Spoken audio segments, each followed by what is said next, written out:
우리를 위해 십자가에 모진 고난을 기쁨으로 감당하셨던 우리 주님의 그 큰 사랑, 그 은혜를 마음에 간직하는 제가 되도록 인도해 주시고, 또 이 땅에서는 그 은혜를 받은 자로서 어떻게 살아갈까 늘 고민하며 예수님의 향기를 드나피는 우리 사랑하는 모든 성도들 되도록 이끌어 주시옵소서.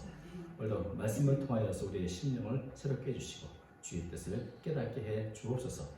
심히 부족한 저희 주의 말씀을 들고 단에 섰사오니 금일을 계사 사용하여 주옵소서. 모든 것을 감사하며 예수님의 이름으로 기도하옵나이다. 아멘. 대검찰청에서 발간한 이 범죄 분석이라는 통계 자료를 보면 우리나라의 살인이 1990년도 초반에는 한 600여 건 정도였는데 후반부로 갈수록 점점 증가해서 이제 1990년 후반에는 1000건 이상이 계속 발생하면서 증가하고 있다가 최고점은 이제 1909년 1400건까지 일어났다고 합니다. 그런데 이제 점차 다시 감소해서 현재는 매년 한 350건 정도의 살인 사건이 일어난다, 이런 통계를 봤습니다. 왜 이렇게 끔찍한 살인 사건이 끊이지 않고 일어나게 될까요? 그래서 왜 살인을 하는가? 이 살인 동기에 대해서는 경찰청에서 나온 통계 분석을 보니까 살인의 동기에 대해서 자세히 나오고 또 통계나 이 자료를 다운받을 수도 있더라고요. 그래서 보니까 동기가 여러 가지입니다. 뭐 가정 불화, 현실 불만, 보복, 경제적인 이권, 아주 다양한 이런 동기들이 있는데 그 중에서 가장 많은 그 살인의 동기가 뭘까요? 우발적인 동기입니다. 홧김에 충동적으로 사전에 계획 없이 저지른 살인, 이 건수가 가장 높은데 2021년 경찰청 자료에 따르면 살인 건수가 307건에서 87건이 우발적인 동기였다. 그러니까 28.3%입니다. 근데 살인을 저지르진 않았지만 살인의 미수를 거친 살인 미수 건수가 2021년 409건 중에서 159건이 우발적으로 이렇게 살인을 하려고 했다는 겁니다. 그래서 38.9%까지 되더라고요.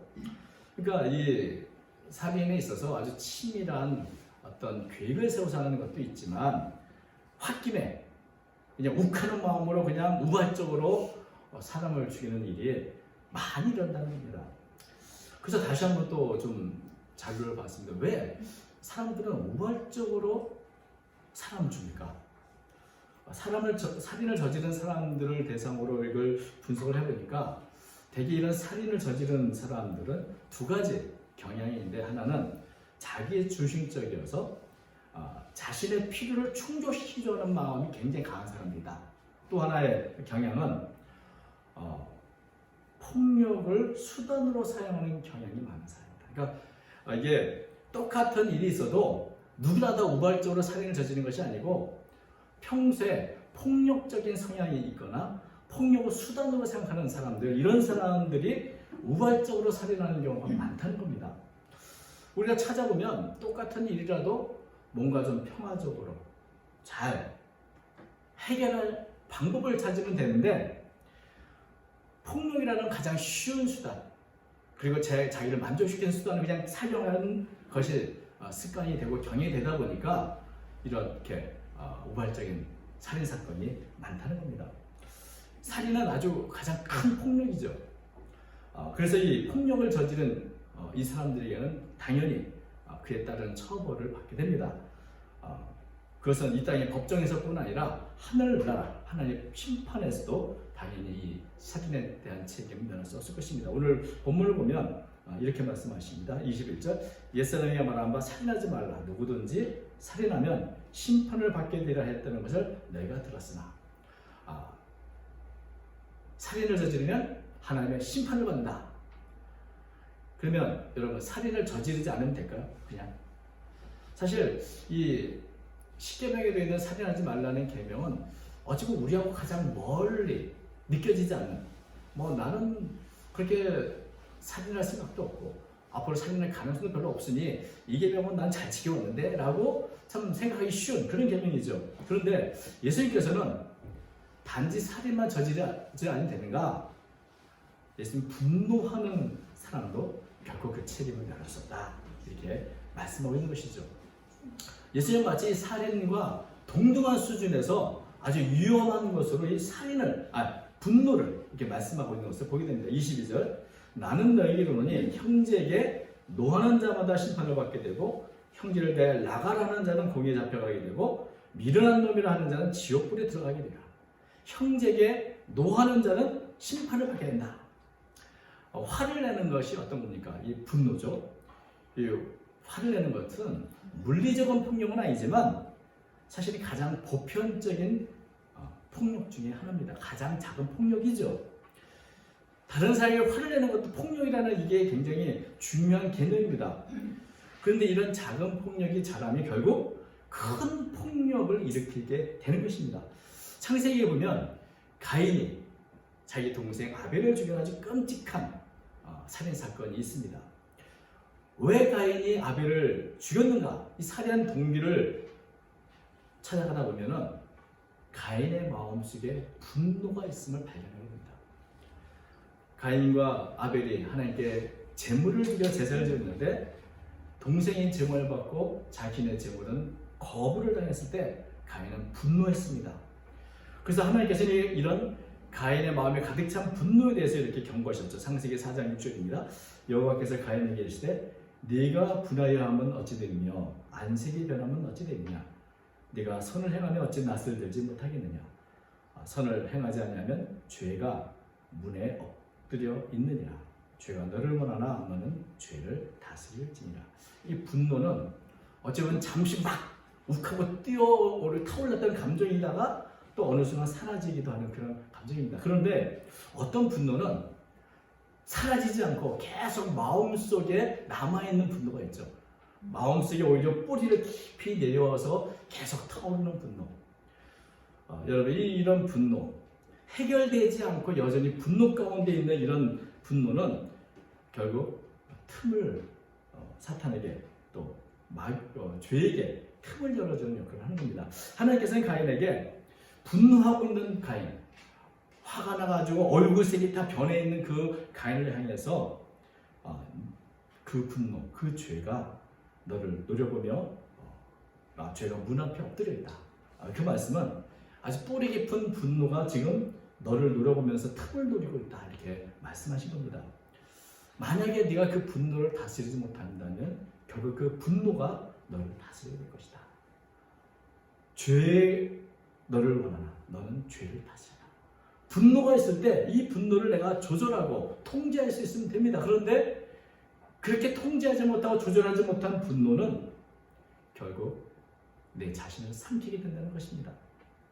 사실 마음에서 일어나는 분노는 우리가 함부로 이렇게 조절하기가 쉽지 않습니다. 또 분노가 일어났을 때 다른 사람이 그것을 잘 알지 못할 수도 있죠. 드러내지 않으면 잘 모릅니다. 그런데 또 화를 낸다. 참 그렇다고 해서 어떤 다른 사람에게 아주 큰 피해를 주는 것 같지도 않습니다. 우리나라 법에도 화를 냈다고 처벌하는 경우는 없죠. 그러나 이 분노는 감춰진 폭력의 방식입니다. 폭력의 한 부분인 것이죠. 심지어 이 작은 폭력을 방치하면 살인까지 이룰 수 있는 아주 위험한 감정인 것입니다. 가인이 바로 이것을 보여주는 것이죠. 이 성경은 아니죠. 외경 중에 지혜서라는 책이 있는데 이 지혜서 3장 3절에는 가인에 대해서 이렇게 기록했습니다. 그러나 악인이 미쳐서 자기 동생을 죽였을 때 그는 지혜를 떠나 자기 분을 참지 못하여 멸망하고 말았다. 그러니까 가인이 멸망한 이유가 뭔가 분노에 미쳐서 그걸 참지 못하고 결국 멸망이 왔다. 이렇게 표현을 하고 있습니다. 물론 모든 분노, 화를 내는 게 다 잘못은 아니죠. 의로운 분노도 있습니다. 불의한 것, 부정당한 것을 보고 분노하는 것은 당연한 일이고 어떤 면에서 이런 것에 대해 분노해야 할 때 분노하지 않는 것이 오히려 잘못된 일일 수 있습니다. 성경은 분노하는 것 자체를 금지하는 것이 아니라 그 분노를 조절하고 통제해야 하는 겁니다. 에베소 6장 26절 분을 내어도 죄를 짓지 말며 해가 지도록 분을 품지 말고 마귀에게 틈을 주지 마라. 그러니까 화를 낼 수 있지만 화가 난다고 그게 다 죄가 되는 게 아니라는 것이죠. 그 화를 잘 조절하면 오히려 공의를 세우는 데 도움이 될 수도 있고, 또 분노를 잘 조절하고 통제하면 그렇게 큰 사건이 일어나지 않게 됩니다. 그런데 통제되지 않고 조절되지 못한 분노는 자기 자신도 상하게 할 뿐 아니라 다른 사람에게 큰 상처를 줄 수 있다는 겁니다. 분노에 삼키게 되면 마귀에게 틈을 주게 되는 것입니다. 그래서 예수님께서는 살인만 심판을 받는 것이 아니라 그 살인의 뿌리가 되고 씨앗이 되는 그 분노, 화를 내는 것 자체도 불의한 것이기에 심판을 받게 된다는 말씀을 하는 것입니다. 예수님은 드러난 행위만 갖고 우리가 난 잘 살아왔다, 나는 계명을 잘 지켰다, 이런 사람들에게 행위가 아니라 그 마음의 동기와 마음이 어떤가, 우리의 초점과 기준을 겉의 행위가 아니라 우리의 마음속을 들여다보도록 이 말씀을 하고 계신 것입니다. 겉으로 보기에 의롭게 보인다고 의로운 사람이 아니고 겉으로 불의하게 보인다고 불의한 사람이 아닐 수 있습니다. 보이는 것이 전부가 아니죠. 만약에 하나님께서 행위에만 근거해서 우리를 심판하신다면 그것은 참 불완전한 심판이 될 것입니다. 하나님의 심판은 행위 이전에 마음과 그 동기까지 살피시는 것이죠. 기독교인은 그런 면에서 겉만, 외모만, 외형적으로만 지킨다고 잘한 것이 아닌 것입니다. 기독교 윤리는 우리의 마음이 어떤가, 마음이 온전해야 될 것을 말하는 정말 온전한 윤리인 것입니다. 하나님께서는 행위 전에 마음을 살피시고 심판하신다.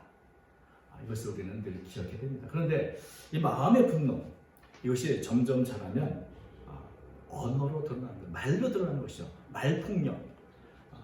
마음의 폭력이 이제 말폭력 자라나서 분노가 말이 되면 그 말은 사람을 상처를 주는 언어 폭력이 됩니다. 형제를 대하여 라가라 하는 자는 공의에 잡혀야 됩니다. 라가.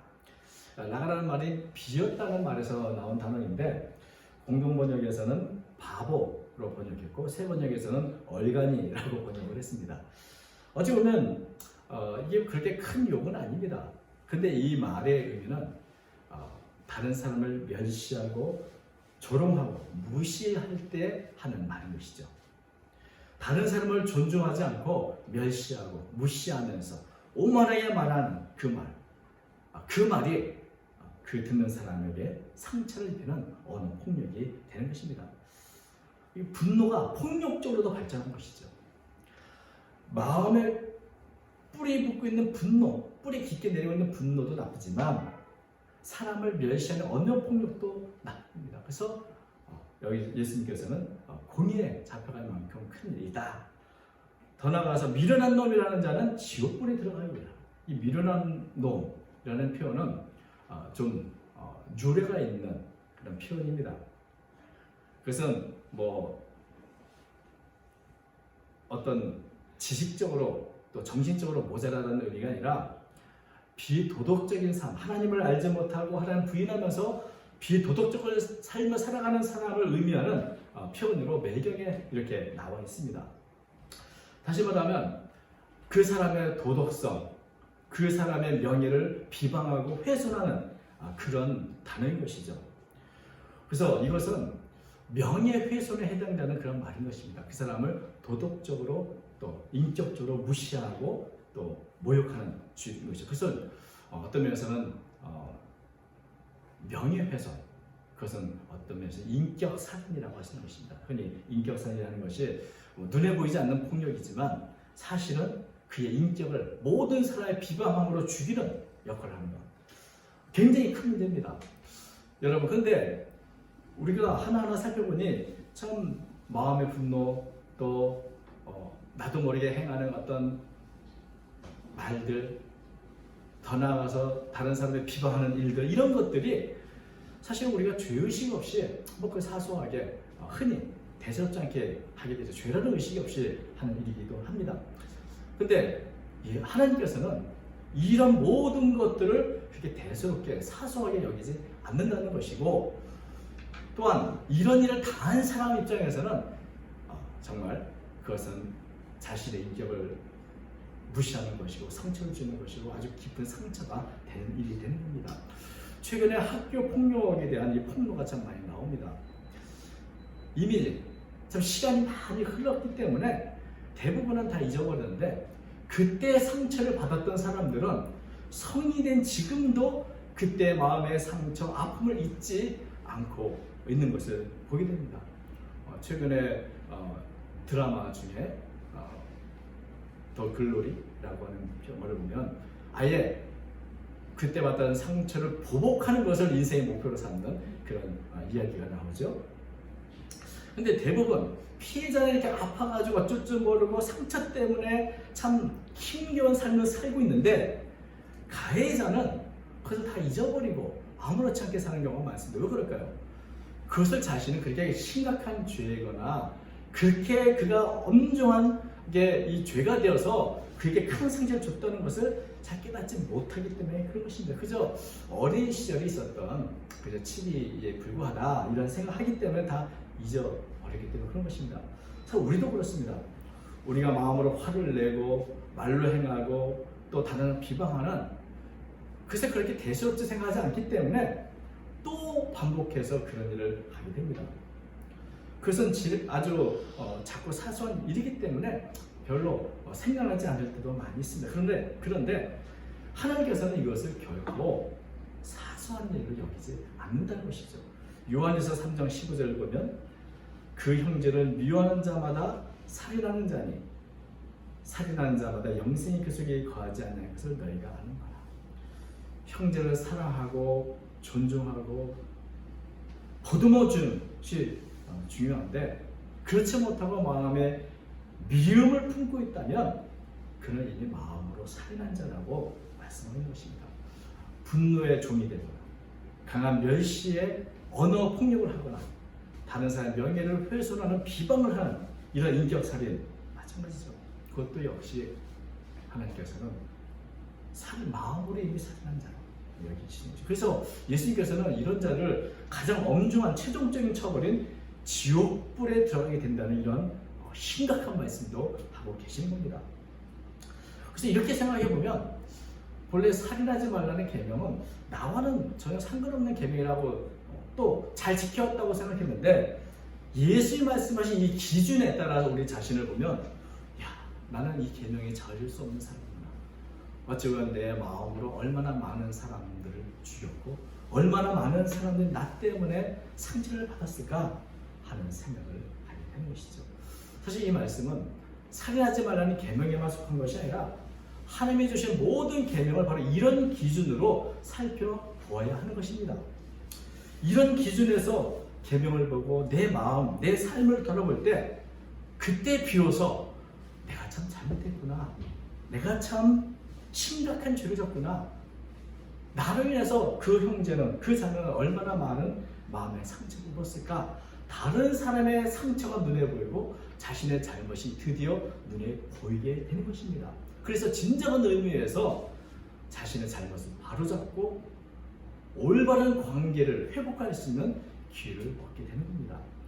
23절 보면 예수님이 이렇게 말씀하시죠. 그러므로 예물을 제단에 드리다가 거기서 내 형제에게 원망 들을 만한 일이 있는 것이 생각나거든 예물을 제단 앞에 두고 먼저 가서 형제와 화목하고 그에 와서 예물을 드리라.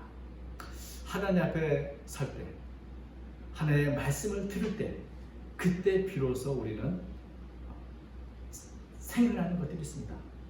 내 양심이 말씀으로 깨끗해질 때, 이제는 죄라고 생각하지 않았던 것들이 그것이 하나님 미워하시는 죄였구나 하는 것을 깨닫게 된다는 것이죠. 예물을 드릴 때 형제에게 잘못한 것이 생각났고 그 형제가 나를 원망하고 있을 것이라는 것을 생각이 났습니다. 그럼 어떻게 해야 됩니까?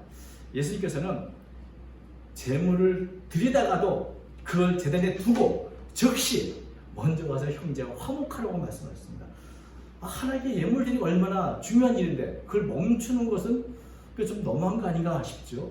그런데 예수님께서는 형제와 화목한 것, 화해가 먼저고 그것은 즉시 해야 할 일이라고 말씀하고 있는 것입니다.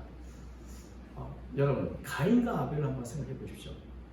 제사가 먼저입니까? 형제간의 화해가 먼저입니까? 형제에게 분노와 원망, 갈등을 갖고 내가 드리는 예물을 하나님은 기쁘게 받으실까요? 여러분, 이건 참 일상적으로 부모님이 자녀들이 막 싸우고 분노하고 이러는데 선물 하나 갖다 주면 그거 기쁘게 받겠습니까? 너희들 먼저 좀 화목해야 선물을 받아도 기쁜 것이죠. 그래서 이사야서에 있는 말씀처럼 이웃에 대해서 악행 다 저지르면서 하나님께 가져오는 재물은 다 헛된 것이라 그걸 하나님 기뻐하지 않는다 이렇게 말씀하셨습니다. 그래서 먼저 하나님 앞에 예물을 드릴 때 내가 원망 드릴 일이 있다, 형제가 나를 상처받아서 그것 때문에 아파하고 있다는 것이 생각난다면 그것은 그 형제가 먼저 화목하라고 하는 하나님의 뜻입니다.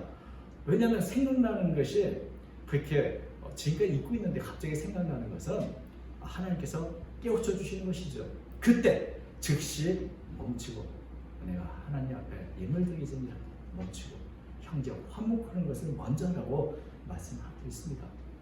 보이는 바 우리의 형제를 사랑하지 않으면서 보이지 않는 하나님을 사랑할 수는 없는 것입니다. 그런 면에서 먼저 화목하고 먼저 화해한 이후에 돌아와서 예물을 드리는 것, 그것을 하나님이 기뻐하신다고 말씀하고 있는 것입니다. 또 이웃 간의 갈등, 다툼, 어떤 문제가 생길 때 결코 우리는 폭력적인 방법을 수단으로 삼아서는 안 되고 끝까지 평화로운 방법을 모색해야 됩니다. 25절과 26절 이것을 말씀해 주고 있습니다. 너를 고발하는 자와 함께 길했을 때 급히 사과하라. 그 고발하는 자가 너를 재판관에 내어주고 재판관이 우리에게 옥내게 내어줘 옥에 거둘까 염려하라. 진실을 내게 이르노니 네가 한 푼이라도 남김이 없이 다 갚히자면은 결국 거기서 나오지 못하리라. 여기 고발하는 사람은 왜 고발하겠습니까? 내가 무언가 잘못을 했고 실수를 했고 원망 빌을 만한 일을 했기 때문에 나의 분노가, 나의 언어가, 나의 비방이 유무형적으로 폭력을 그에게 행했기 때문에 일어난 일입니다.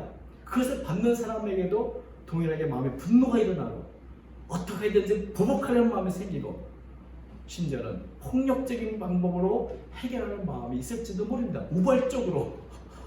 그러기 전에 이 모든 상한 감정과 갈등을 가능한 대로 빨리 평화적으로 바로잡아야 한다는 겁니다. 그렇지 않으면 네가 생각하지 못한 어려운 상황을 맞이하게 될지도 못하는 겁니다. 만약에 고발하는 자와 함께 기대했다면 아직 화해할 수 있는 기회가 있다는 겁니다. 마지막까지 최선을 다해서 좋은 관계를 회복하도록 끝까지 노력해야 한다는 것이죠. 아주 끝까지 화해를 모색해라. 만약에 이런 형제나 이웃의 다툼과 불화를 평화스럽게 해결하지 않으면 결국 그것은 생각지 못한 폭력의 방법으로 해결될 수도 있습니다.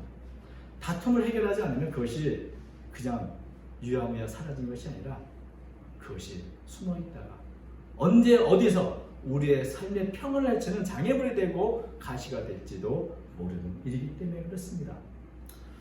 이 살인하지 말라는 이 율법은 그런 면에서 단지 살인하지 말라는 것이 아니라 어떻게 하든지 형제를 존중하고 아끼는 마음을 가질 것이고 또한 다툼이 있다면 그것을 끝까지 평화적인 방법으로 화목해야 한다는 것을 가르쳐주는 그런 계명인 것입니다.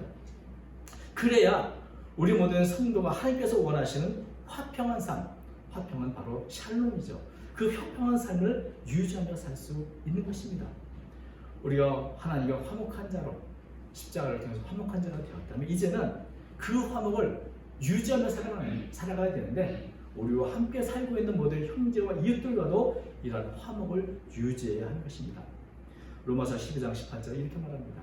할 수 있거든 너희로서는 모든 사람과 더불어 화목하라. 할 수 있거든.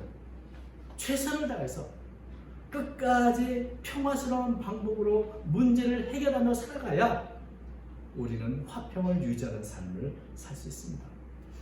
화평을 유지하기 위해서는 누군가는 최선을 다해 마지막까지 포기하지 않고 노력해야 할 것을 말해주고 잘못을 깨달을 때는 즉시 아직은 기회가 있을 때는 빨리 시급하게 그 문제를 해결해야 한다는 것을 오늘 예수께서 우리에게 교훈하고 계십니다. 미국 해군의 윌리엄 맥레든 제독이라는 분이 텍사스 대학에서 한 연설이 유명한데 그 내용 중에 하나가 인생을 바꾸고 세상을 바꾸고 싶다면 침대부터 정리하라 이 것입니다. 아침에 일어나서 마땅히 해야 할 작은 일, 침대를 정리하는, 이부자를 정리하는 일, 이것을 잘 완수하는 책임감이 있어야 어떤 일이든 끝까지 책임을 가질 것이고, 하루의 시작을 이렇게 내가 할 일을 다 완수하는 데서 시작하는 데서부터 세상을 변화시킬 수 있다는 것입니다. 작고 사소한 일이지만 그것에 최선을 다해야 하는 책임감이 있어야 큰 일도 감당할 수 있다. 여러분, 살인하지 말라는 이 계명은 어디서부터 시작해야 될까요? 세상을 평안하게 만들고 화평한 삶을 유지하기 원한다면 먼저 화내는 것부터 잘 조절해라. 경건한 삶을 살기 위해서는 성경부터 읽어야 되고, 화평한 삶을 살기 위한다면 분노 조절부터 좀 하면서 살라. 여러분, 성숙한 사람은 어떤 사람인가? 자기 분노, 자기 감정을 잘 조절할 줄 아는 사람입니다. 조절되고 통제된 분노는 우리에게 해가 되지 않습니다. 그러나 조절되지 않는 분노는 언제나 폭력적인 모습으로 우리에게 되돌아올 수 있다는 사실을 우리는 기억해야 할 것입니다.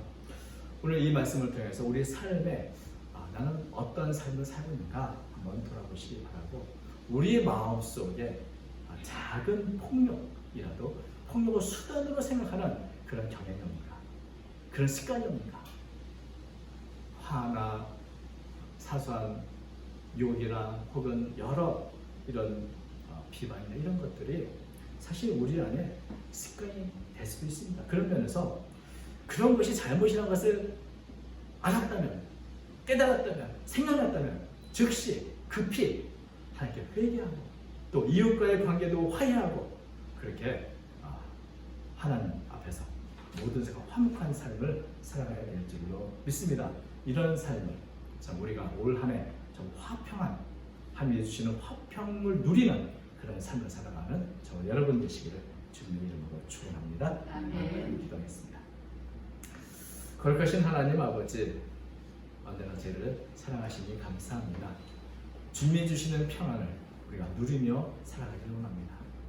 우리가 살아가는 동안에 우리 인에서 상처를 입은 일들이 있다면 생각나게 하시고, 먼저 찾아가서 용서를 구하게 하시고, 화목하게 하시고, 그런 말미암아 하나님이 기뻐하시는 화평한 삶을 살아가는 제가대로 인도해 주시옵소서. 아버지 하나님, 우리의 연약함을 아십니다. 우리의 분노를 잘 조절하시는 힘을 허락해 주시고, 말씀을 통해서 더 성숙한 모습으로 저는 나아가는 제가되도록 인도해 주옵소서. 올 한 해 우리의 믿음이 성장하고 우리의 삶이 더욱더 아름다워지기를 간절히 원합니다. 주님께서 주신 계명을 하나하나 묵상하며 우리의 삶에 적용하는 제도 되도록 도와주옵소서. 함께 주심을 믿사옵고 모든 것을 살아계신 예수님의 이름으로 기도하옵나이다. 아멘.